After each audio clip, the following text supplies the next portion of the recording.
Welcome everybody to another of our Get in the Groove workshops. Today we've got David Brown with us again, back by popular demand.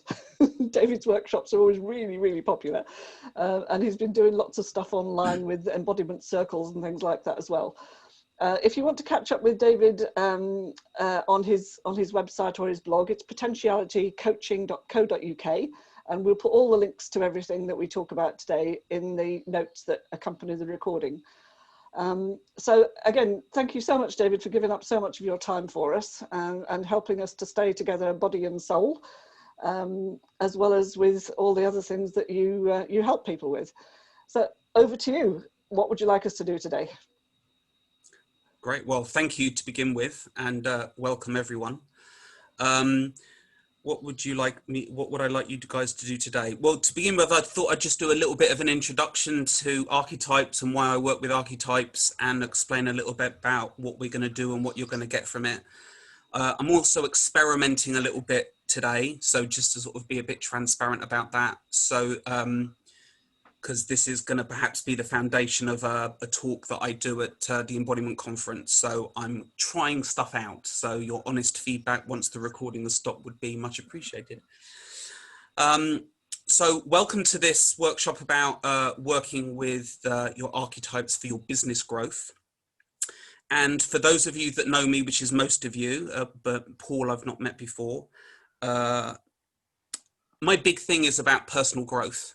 And if there's one thing that I've learned about being self-employed is that if you're not growing, if you're not developing yourself in some way, then your business stagnates or your business doesn't grow.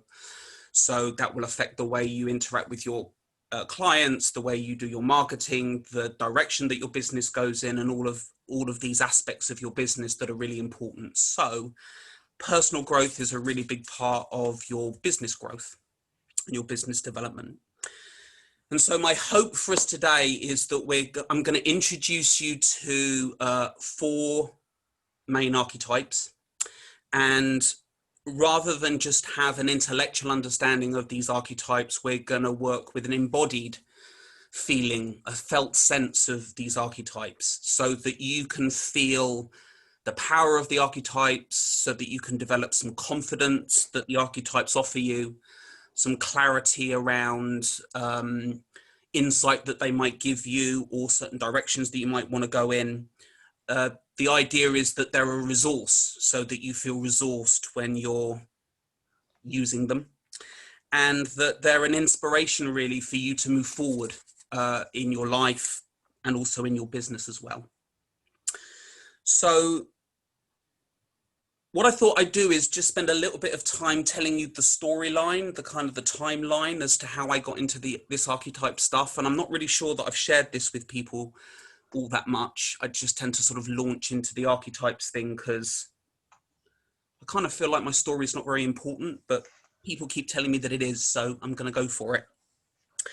So the story itself starts for me when I was really young, and I grew up in a family where I was sort of emotionally quite neglected. Lovely parents, but just parents that didn't have the emotional capacity that made me feel particularly safe in the world. So that, combined with my brother's suicide when I was really quite young, very early on I sort of withdrew from the world, and I very much disconnected from my body. And so I think intuitively or instinctively, I had this understanding that I had to get on a journey back to that connection, back to that being in my body, and personal growth. The various journeys that I've been on in that seemed like the way to get back to that connection and get back to that vitality in life. And although I've done many things, I've studied lots of world religions, lots of ancient and traditional cultures. I've studied Kabbalah and meditation and yoga and tango and all kinds of stuff to kind of point me in the right direction. The main foundation, the main platform for my growth has been martial arts. And I would say martial arts are the thing that I've done that has taken me towards the archetypes. So basically, there were four main things that I've done in martial arts over the years that have pointed me in the direction of the archetypes, even though I'd never thought of them that way when I was doing them. So the first one, so I do a Japanese martial art that includes things like karate and aikido and sword. And the first one was that kind of entwined in all of that was this idea of Zen philosophy.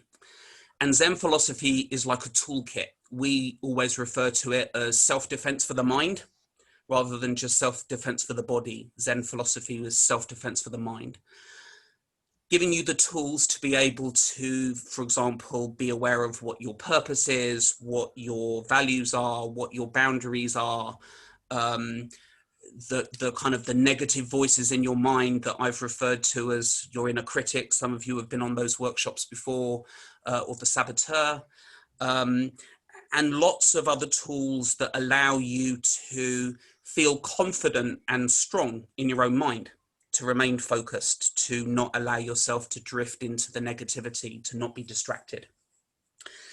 And so for me, that Zen philosophy was a kind of an order, a structure, an organization that later on I would come to call the sovereign, because it, in my mind, it gives you self-authority or sovereignty over your own life, over your own mind, over your own body, and even sort of spiritually as well. So that was the first big platform for me. The second big platform was the physicality of it. Anyone done martial arts here on the call? No? Yeah? All right, great. Karen, Paul, fantastic. I love the physicality of martial arts. And we used to do training, we used to call it the bogeyman training, and it would be so violent and so physical and so, oh God, it was just amazing. You'd come out of the training session and you would feel so alive, like you could take on the world. But it was still very controlled, very contained, very focused, very disciplined. And I learned the skill of being able to commit to things, to move forward on things, to confront things, to be able to find ways to find a way through the problem. So although there was a physical aspect to it, there was also a mental aspect of it as well. So for me, that really embodies this archetype, if you like, of warrior. But also what I learned in this martial arts that I do is this idea of poetry. So the Japanese had an understanding that if you cultivate one side of your personality or your being in a violent way, then you have to cultivate the other side of it in a peaceful way so that you have balance. So lots of the great warriors of Japanese history, but also lots of the great warriors all around the world were poets as well as warriors. They were strategists and painters, and the Japanese had the tea ceremony and calligraphy and all kinds of things. So there was this balance on both sides. And so kind of the turning point for me was on a training course, and we spent the weekend really working on this kind of spontaneous or automatic writing koans, as they're known in Zen. And the sort of the homework from the weekend, if you like, was to every day spend 15 or 20 minutes just writing. Didn't matter what you wrote, don't read it. And then at the end of that, just burn it. And for 365 days, following days, I did exactly that, never read a word. And I went back to my teacher after that on the next weekend, a year later. And I said, right, I've done that. What do I do now? And he goes, we'll continue writing every day, but just keep it. And if you want to read it, great. But if you don't want to read it, that's fine as well, because the creativity is part of the process. The creativity is part of the personal development journey that you're on. So now I have a pile of books that go from floor to ceiling, full of stuff that I've never read. But as most of you know, I blog prolifically, and I've written and published one book, and there's another one on the way. So writing is a huge part of what I do.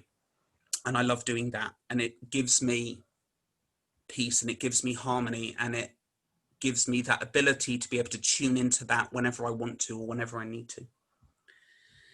So that was the magician, but I didn't know that then. And then the fourth and final one is lover. So this was about, so what martial arts gives you and what that creativity gives you and what the Zen gives you is it gives you self-awareness. And it also gives you the tools for self-management, which are also really important in life. And so with that confidence and with that sense of being able to be centered and grounded, it put me in a really good position to be able to relate to people. So to be in relationship with people and be vulnerable, to be sensitive, to be compassionate, to be empathic. And they're really the relational qualities of lover, as well as that self-awareness that means that you can give yourself the care that you need, the self-care that you need.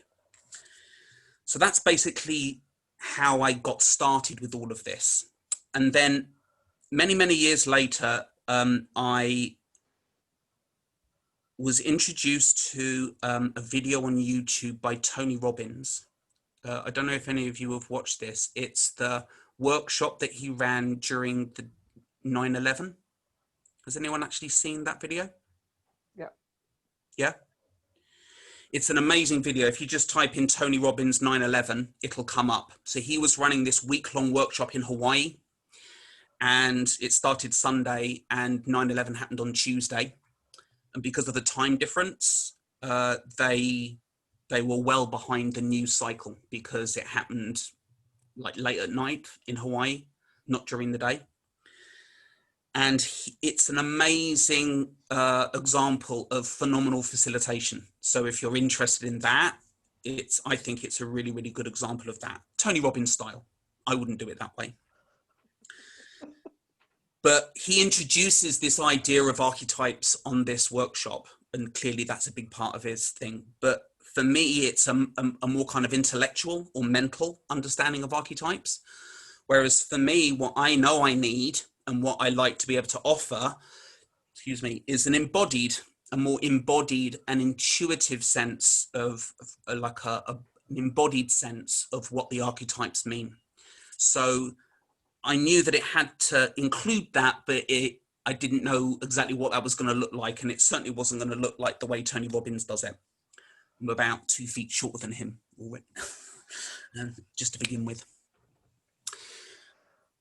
So that's the long journey that I've taken that has brought me to this idea of embodying archetypes for personal growth. I think I finally found a platform that I can work with that touches on all the skill sets that I've had. And I think Anne can, bless her, you've put up with my crazy and wacky ideas, but I think I finally got there now. So it feels really good to be able to say that I've got a platform where I can support people in their personal growth, be that whether I'm doing martial arts with them or whether I'm doing like an organizational workshop or whether I'm doing one-on-one coaching. Whatever that is, I can incorporate all of that. So what are the archetypes?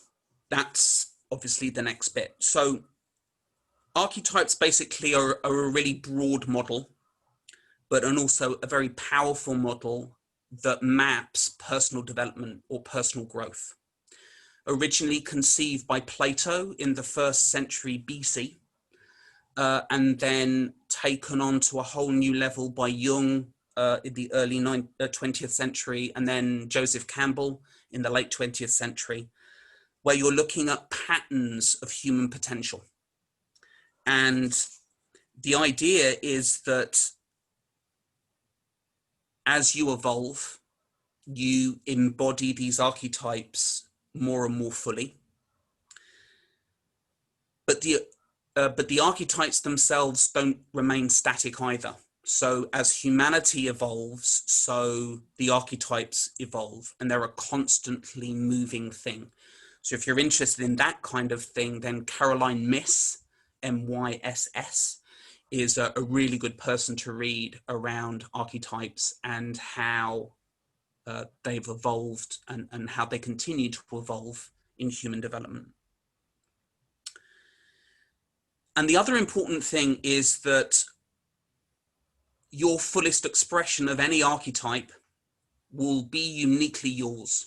So it won't be like anybody else's expression of that archetype. So that's also something that's really important. So don't worry about it. It should look like this, or it should feel like that, or it should be this, or it shouldn't be anything. But that there are qualities, there are sensations, there are ways of being within each archetype that you can explore and you can move into and out of as you feel is appropriate, depending on the situation that you're in. So it's about like having range, if you like. It's about being able to explore all of that. Yeah. The fierceness of lover as well as the tenderness of lover. Yeah. The violence of warrior and also the calmness of warrior. The intuition of the magician, but also the ability to be very rational and focused as well. So there's contrast within all of this, and that bit's really important too. And I've also mentioned this idea that we're not just looking at an intellectual understanding of archetypes, we're also looking at an embodied quality of archetypes. So I'm going to ask you to take up certain positions today. They're not going to be physically challenging. A couple of them are inspired by martial arts, my experience in martial arts, and a couple of them are inspired by something called the embodied yoga principles, which are themselves inspired by yoga, that one of my teachers has invented as a way of kind of embodied inquiry. So this guy is also a coach. So I'm kind of stealing from a couple of those things. So there's this idea of getting into the pose, and I'll talk you through all of that. And then there's this idea of kind of becoming aware of your body in that pose. And then there's also the quality of the pose, and that's the embodiment part of what it is that we're looking at. So it's within that I'm going to kind of pose some questions for you, for you to think about and feel. So it's not about having an intellectual discussion with yourself. It's about, okay, how does my body feel in this? What do I notice in my body when I'm exploring this inquiry? Does that make sense to everybody? Yeah, it'll become clearer as we go. It's all a little bit like, I don't really know what he's talking about, but there are people that have been here before and done some of this stuff already. So it's not that difficult. You just have to kind of get into it. So just a couple of sort of guidelines. So the primary thing is safety. Your safety is the thing that's most important. So don't do anything that you don't want to do. Don't do anything that feels like it hurts your body. Don't do anything that feels overly challenging mentally or emotionally. I recommend, if you can allow yourself to be in a little bit of emotional discomfort, that might be quite useful, because that might be a growth edge. But at the same time, if it feels overwhelming, then that's too much. And you just step away, just don't engage with the exercise if you don't feel that you want to carry on with that. Does everyone feel happy with that? Okay, just really important. So self-care is the most important thing. Don't feel like you have to do anything that I've asked you to do. So this is all about choice. Don't hold the poses any longer than you feel comfortable to hold the poses for. And if you think, stuff that, I'm not going to do that pose, then do that too. That's great. And as Anne has already mentioned before we started the recording, today's session is being recorded. So anything that you say is not confidential. Whereas normally in a workshop, it would be confidential.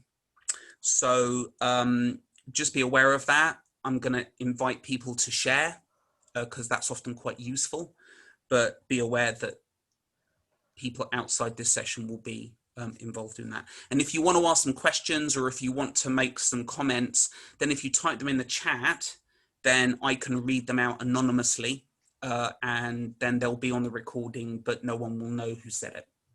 So is everyone happy with all of that? Can I just ask if it'll be shared publicly or just within Drive? Anne? just to premium members of Drive. It's restricted content. Yeah, great.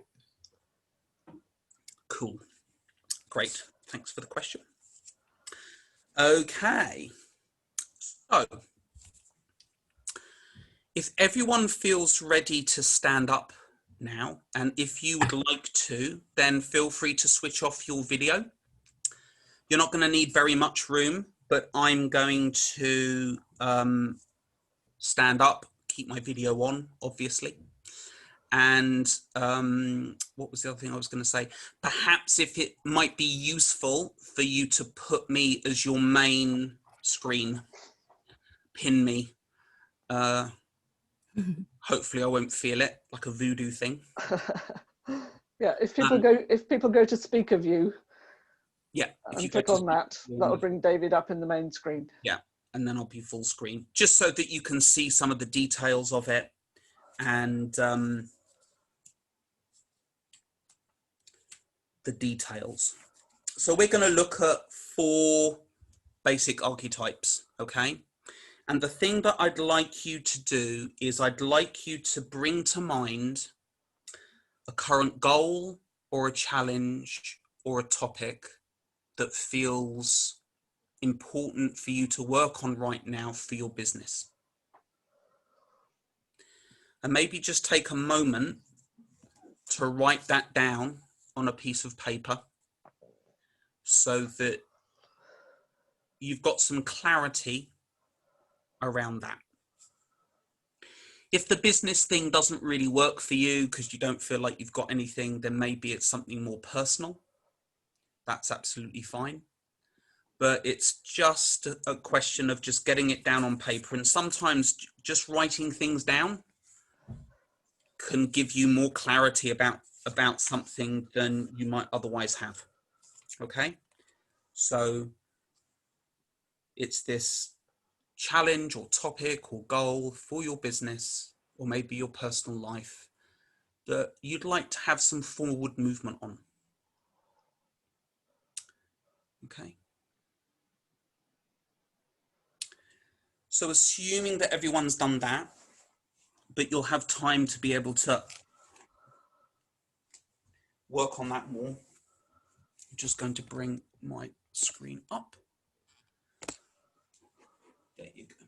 Lovely. And I've got to take my glasses off because then I can't see the screen. So the first archetype that we're going to be working on is sovereign. And so I invite you to bring your feet about shoulder width apart and bring your awareness to your feet on the floor. Looking straight ahead of you if you prefer, but you could close your eyes if you'd like to. And be aware not just of your feet now, but of your legs and your hips, your tummy and your back, your chest and shoulders, your arms, your neck and your head. And be aware also of the alignment of your body. So one of the qualities of sovereign is about order. So making sure that your feet are aligned with your hips and your spine is comfortably straight, soft and straight, shoulders relaxed and the head balanced on the top of your spine. And allow the muscles of the body to relax. So relaxing the forehead, the jaw, the chest, the tummy, the pelvis.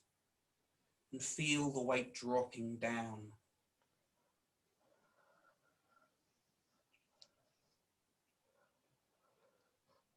And as well as your awareness of your body, also become aware of the space around you.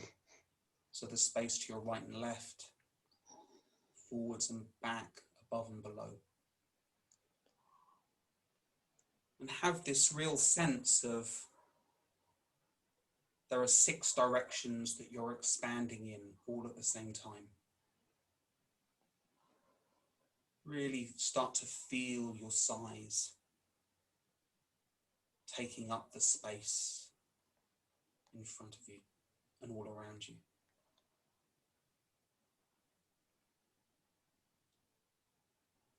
And ask yourself this question: what is it that I need to feel, that I'm a stand for in my business around this challenge? What feels most important? What is the foundation, the most important thing here around making this decision or taking this action with this particular challenge or topic or goal that I want to achieve? Where do I feel most grounded? Where do I feel most solid?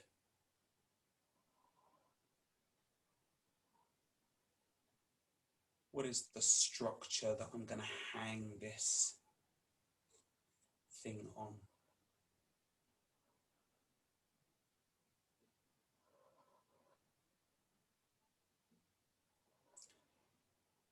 And then just take a moment to allow your body to move a little bit. And then we're going to move into the next archetype, which is going to be the lover. So I want you to step forward with your right leg or left leg, it doesn't matter. And we're going to come into this lover pose, which is like a caring pose or a containing pose, like you're holding a big beach ball in front of you. And your hands are clasping this space. And you're looking not directly in front of you, but down into the space. And become aware of, okay, what am I caring for here? What's important here? What are the things that I need to pay attention to here? And your hands are about chest height. So they're kind of around that heart height, that chest height here. So really taking a moment to feel in the body and feel into this. What is in this space? What am I caring about most here that I need to take care of? Who's in? Who do I need to be in relationship with to work with this challenge or goal or topic?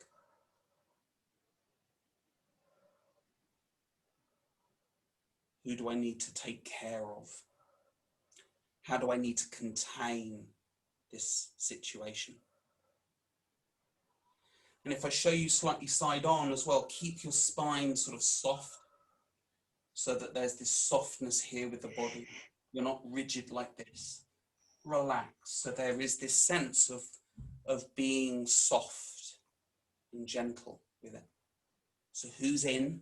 Who's inside this space? And then also turn the hands out now as well. So that this sense of who is out. Who do I need to keep away? What do I need to let go of? What do I need to keep out so that I can do this particular challenge or topic or goal for my business to move it forward? So we've got this idea of what's out and also this feeling of what is in. Keeping the spine soft, keeping the eyes focused down in the space. What's out and what's in. Lovely. And then just come back to a relaxed position. And maybe if you'd like, just maybe take some notes about the story so far, if you'd like to, so that you don't have to hold in all the information.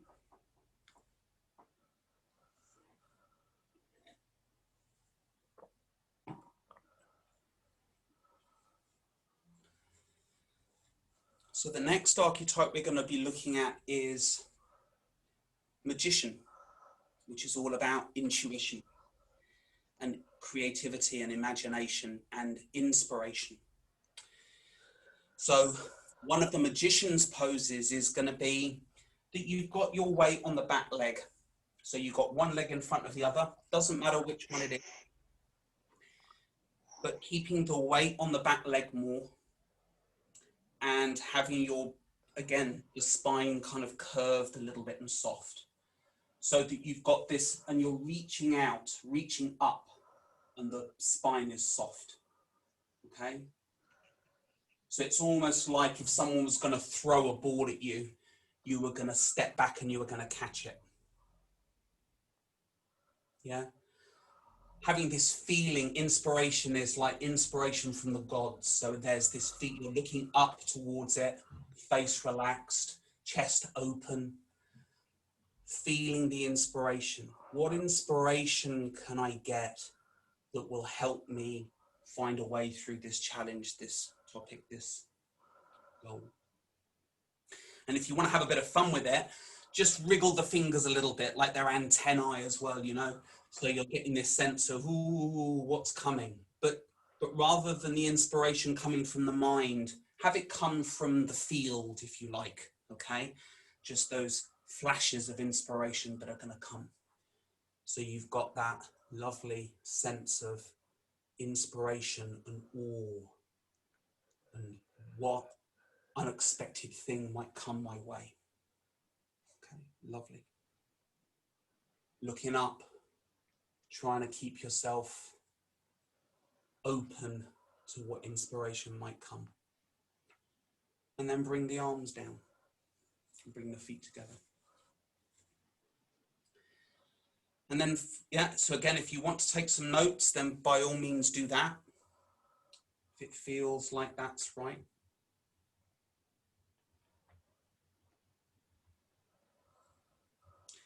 And then the fourth and final one is going to be warrior. So this again comes from martial arts. This idea of bringing the front leg forward, again, doesn't matter which leg it is, but bringing the leg forward and bringing the hand. So if your right leg is forward, the right hand's in front. If your left leg's in forward, the left arm's in front. But bringing the other hand behind it as well, like you're holding a sword. And the weight is coming forward and the focus is forward. And we're getting this feeling of forward action, of movement forward. What do I want to be doing? What do I want to do to move forward? What action do I want to take? What do I want to commit to? Focusing forward on the goal or the challenge. Having this feeling of movement forward. So it shouldn't just be you're standing there. It should feel like you're moving forward. What do I need to commit to? What action do I need to take? What am I focusing on? And also this sense of what is really important here? What do I need to commit to? And again, getting a felt sense of that. And then when you're ready, relaxing, and maybe just taking a few notes again that comes from that.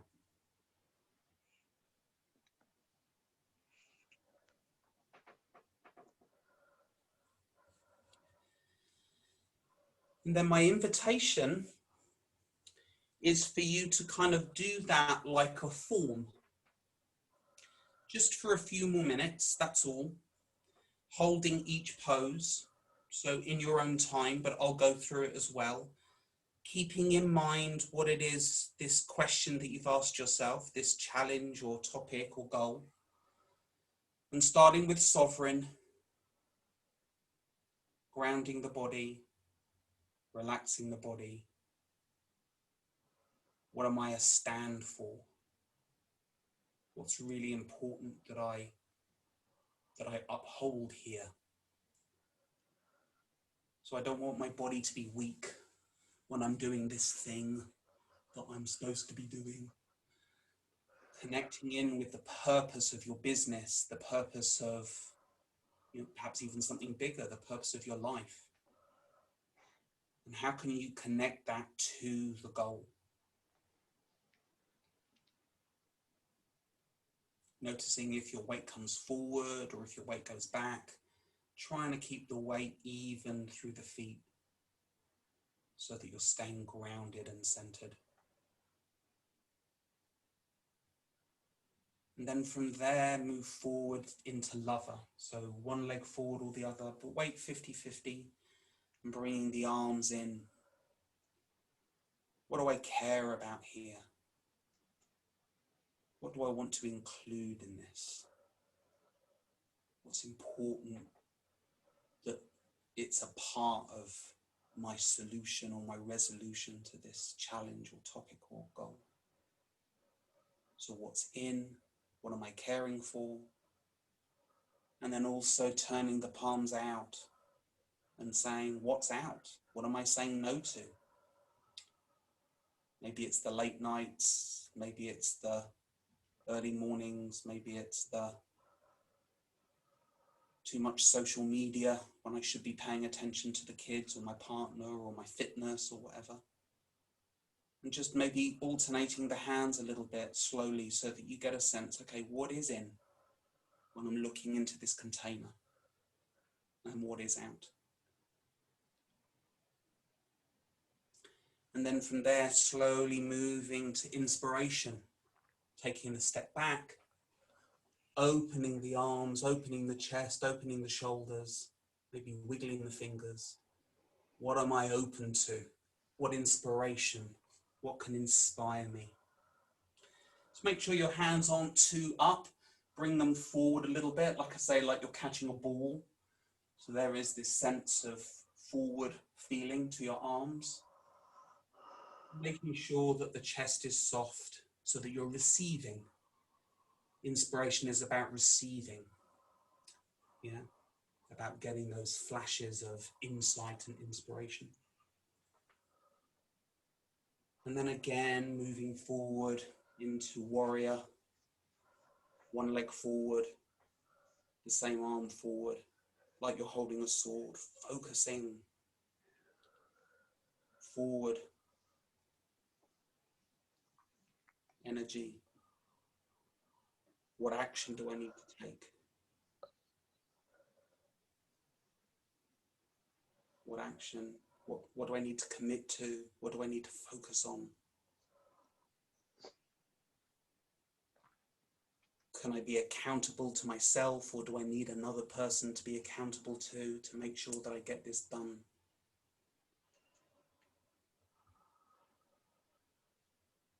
And then again, stepping back to sovereign, go through it one more time, a bit more quickly now. Grounding. What am I a stand for? What's my purpose?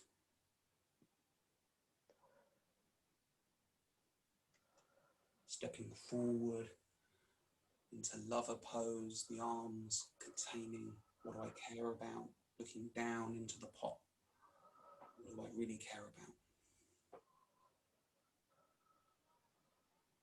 And what do I need to keep out to protect what I care about?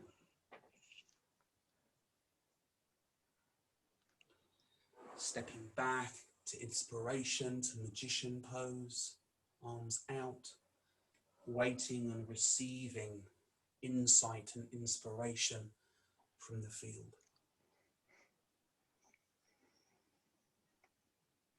And then bringing all of that together into this warrior pose, stepping forward. What is my actions that I need to take from here? It's all very well having the ideas, but if you don't put it into action, if I don't commit, if I'm not consistent, then I won't get the job done.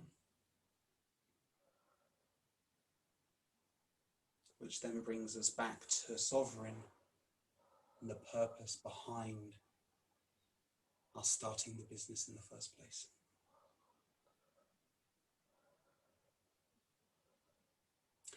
So in your own time, I invite you to come back to the camera. Maybe take some moments to make some more notes if you feel that you need to.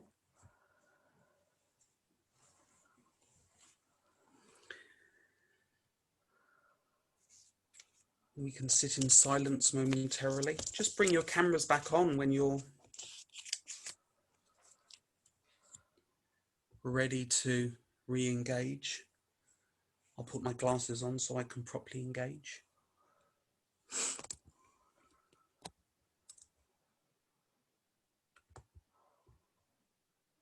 Very good.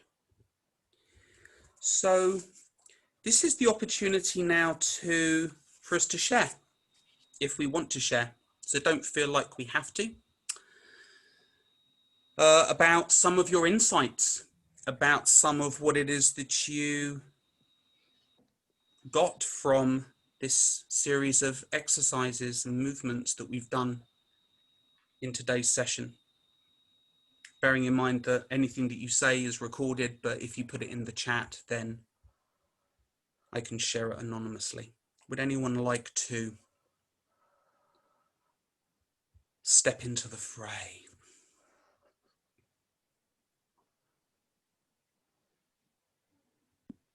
Who's going to be brave? Andy Boothman, thank you very much.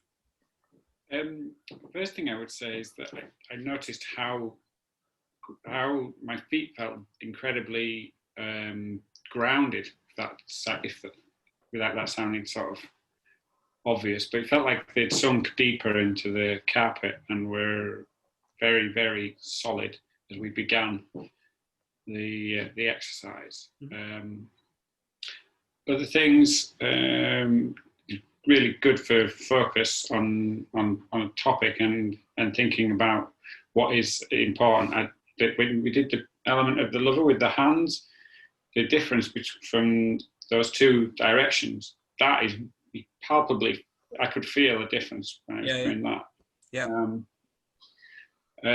And then when we got to the end bit in the warrior pose, kind of all my stomach was tight and focused going forward.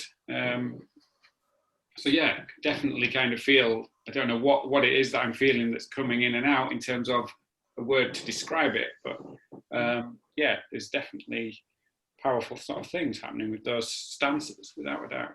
Yeah, great. And when you said that you felt really grounded, what was the impact that had for you? I guess just feeling more sure-footed about things, particularly with just having moved recently and stuff like that. So that's kind of quite nice. So yeah, it was just that kind of that really kind of feeling like you were embedded, I suppose. A good description of it. And then for added drama, I've had thunder and lightning while we were doing that, which was exciting. Exciting, yeah. Yeah. I don't think that was anything to do with the archetypes, though. Probably not. Great. I think Anne wanted to join in. Yeah, just if I can, and before before we fit, I just wanted to say that thing about being grounded is just so it's so hard to take action when you don't feel grounded. Like you feel uncertain, you feel unsure, you feel insecure. You know, there are lots of things that, you know, so even just that sovereign pose can be so powerful. If you're feeling a bit about stuff, then just take a minute to be in that sovereign pose, and it just allows you to connect in to what grounds you. And then from there you can move forward. Yeah. And then also that the difference between what you include and what you keep out. Yeah, again, very, very powerful as a sort of decision-making thing.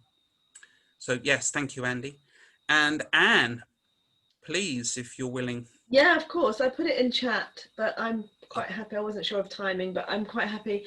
I loved particularly the realization that I'm caring for my younger self, which is the bit that makes me passionate about why I'm doing what I'm doing, and my grandchildren's future, and just like nailing it. I've done this before because I've done your embodied circles before, but I've never made the connection between the younger self and my grandchildren's future. And it's like, dots joined up now. Yes. Job done. Awesome. Yeah, absolutely. And the warrior pose, I just sort of really got it this time, I think. And what went in my head was, let's do this. It wasn't the kind of, maybe I can, maybe I can't, maybe I shouldn't, you know, it was just do it, which is what's actually happening. So it kind of completely aligns with that. Yeah, Beautiful, beautiful. Yeah. Yeah. And what I love about what you're saying there, Anne, about you've done this before, and what's interesting is when you did maybe if you've done the lover before, I didn't use that pose. I used a different pose. So what's interesting is that there are a whole range of poses that you can use for each archetype, and they'll bring up different stuff. They'll access different things. So it's really lovely to kind of get that feedback that actually this pose is very different to what you might have done in the past. And it brings up different things. So great, thank you. And then we've got one person here, surprised how connected to the lover I felt, got most inspiration from this. Yeah. Yeah, inspiration just doesn't come from this kind of magic place, you know, the field as I call it. Inspiration comes from anywhere. So being connected to what's really important to you is also a huge source of inspiration. So great. Anyone else? Anyone else? We've got time for one more. I think, did Ruth want to say something? It kept muting me, so I thought you didn't want me to speak. Oh no, not me. So the host muted you. Yeah, I was going to say the magician surprised me with the whole, like, it just gave me some ideas that, like, maybe you'd hope you wouldn't necessarily have thought of, or like just a couple of small things that I think about, like possibility from places you didn't think you might get them. So that sort of opened my mind up to being less narrow, I suppose, which I think, because you never know where things come from. And I think that sort of reminded me of that, you know, don't box like where you think things will come from, because they might come from anywhere. And actually, you know, it's important you talk about these things without boring your friends to death, obviously, which I'm sure as self-employed people would love to do, and if they wouldn't defriend us. But yeah, you just never know sometimes. And I think sometimes that like mode of possibility rather than closed or just a bit more restrictive, I think is quite helpful about where things can come from. Yeah. One of the key things to that sort of magician's pose is the fact that you're being receptive. So it's that thing of I'm receptive to whatever is possible. Yeah. And then that's where that sort of left field stuff can come in. And then that's when often the real magic comes. Yeah. So I remember reading a post by someone on Facebook, and there was just something about the post that I thought, do you know what, this person is going to be the perfect client. And I contacted this person through direct messaging, and they were very, very open to being a client, and we worked together for a few months, and it was a really, really lovely relationship. And it was such a strong sense that I just felt like I had to go with it, even though that had never been an intention that I had when I went onto Facebook. So yeah, that sort of thing can happen at anyone, and I'm sure you've all experienced that in your own ways. So it's not like you're going to now walk through life like a warrior, yeah, or like a magician. That would be ridiculous. But it is much more about what is the quality of that archetype for you. What is the quality of that? And if you can really nail it, then you probably don't need to practice the archetype. You don't need to practice the embodiment. But if it doesn't feel familiar, if it feels perhaps longed for, or something that you'd like to do more of, then sometimes practicing those poses for those archetypes is a great way of allowing you to really embody that feeling so that you can use it as and when you need it.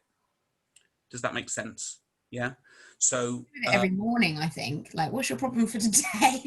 Yeah, totally. Yeah. I mean, if you can make it a daily practice, then so much the better. And that's certainly what I would advocate if I was working with a client sort of long term. But it is this thing of, you know, what is actually going to really work for you so that you feel that sense of I'm expanding my range. Okay. So here endeth the workshop. Thank you for your very kind message, Anne Archer. That's lovely. Thank you. I'm trying not to read it as I speak at the same time. It's quite difficult, but that's lovely. Thank you. So that's an introduction to embodying archetypes, particularly for us for business growth, because we're part of a business networking group. But as I said, your own business and your personal growth, your self-development are basically intertwined. So use this wherever you feel. And there's a lot more that I can sort of talk about and share with you and stuff like that. So feel free to ask any questions, I guess, once the recording's over, because we're almost up to an hour. But just as a sort of a thing to offer, so the embodiment circles that Anne mentioned, a few people have mentioned today, they're going to be resuming for 4 weeks. From the week commencing the 14th of September. So I'm still going to be running mine on Thursday mornings at 8 a.m. So for you late risers, I apologize, but I'll be running those for 4 weeks, and that's going to be a build up to the embodiment conference. And then I'm also speaking at the embodiment conference, but I don't have a date and I don't have a time for when that's going to be yet. So can't give you those details, but the embodiment conference runs from the 14th of October to the 25th. And there are going to be a huge number of areas of embodiment, including leadership and business, yoga, martial arts and healing, meditation, and I'll be speaking on the channel to do with coaching and therapy. So that's going to be the area that I'm going to be working with there. So we've got time for a few questions. If anyone's got any questions at all before Anne finishes the recording at the top of the hour. But if not, then I guess I say thank you and I hope you enjoyed. Thank you, David. That was, as always, absolutely inspirational. And thank you so much for sharing your story at the beginning of the recording. I think that in itself is inspirational and always well worth hearing. So yes, and we'll no doubt see you in some of the other workshops, and as we progress through into the next phase of whatever we're going into, I'm sure connecting with you is going to be even more important. So if anybody wants to connect with David, it's potentialitycoaching.co.uk, and David's also on LinkedIn and of course in our Slack group. So thanks again, David, and bye for now. Great, thank you.